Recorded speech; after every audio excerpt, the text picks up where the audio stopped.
Match শুরুর ঘণ্টাখানেক আগেই নিজের বাবাকে হারিয়েছিলেন বার্সেলোনা কোচ হ্যান্সি ফ্লিক। তবে পেশাদারিত্বের প্রতি সম্মান জানিয়ে দাঁড়ালেন ডাগআউটে।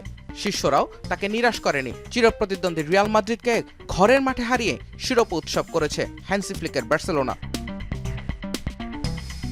নিজেদের কাজটা বার্সেলোনা শেষ করেছে ২০ মিনিটের মাঝেই। ৯ মিনিটে মার্কাস রাশফোর্ডের দুর্দান্ত এক ফ্রিকিকে লিড নেয় কাতালান জায়ান্টরা। আর ১৮ মিনিটে দানি অলমোর ব্যাকহিল থেকে ফেরান তোরেসের নিখুঁত ফিনিশিং। ন্যু ক্যাম্পে তখন থেকেই শুরু উৎসবের।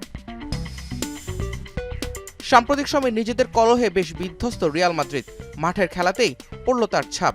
চুয়ামেনির মিস কিংবা বেলিংহামের অফসাইড গোল ছাড়া কিছুই করে দেখাতে পারেনি লস ব্লাঙ্কোসরা। সময়ের সঙ্গে সঙ্গে আরও বেশি হতাশা উপহার দিয়েছে রিয়াল।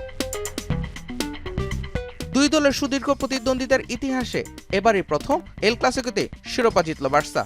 এর আগে ১৯৩২ সালে ২-২ গোলে ড্র করে লিগ টাইটেল নিশ্চিত করেছিল রিয়াল। এই ম্যাচের মাধ্যমে টানা ৫৫ ম্যাচে গোল করার নজির গড়েছে বার্সেলোনা। ক্লাব ইতিহাসে ২০১২-১৩ মৌসুমের ৬৪ ম্যাচের পর যা দ্বিতীয় সর্বোচ্চ। হ্যান্সি ফ্লিক টানা ২ বার স্প্যানিশ শ্রেষ্ঠত্ব এনে দিলেন ব্লুগ্রানা শিবিরে।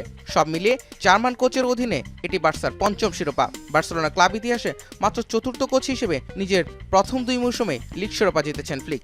তবে ৯১ পয়েন্ট পাওয়া বার্সার সামনে লক্ষ্য পরের ৩ ম্যাচ জিতে পয়েন্ট টেবিলে সেঞ্চুরি পূরণ করা। জুবায়ের আহমেদ, এখন।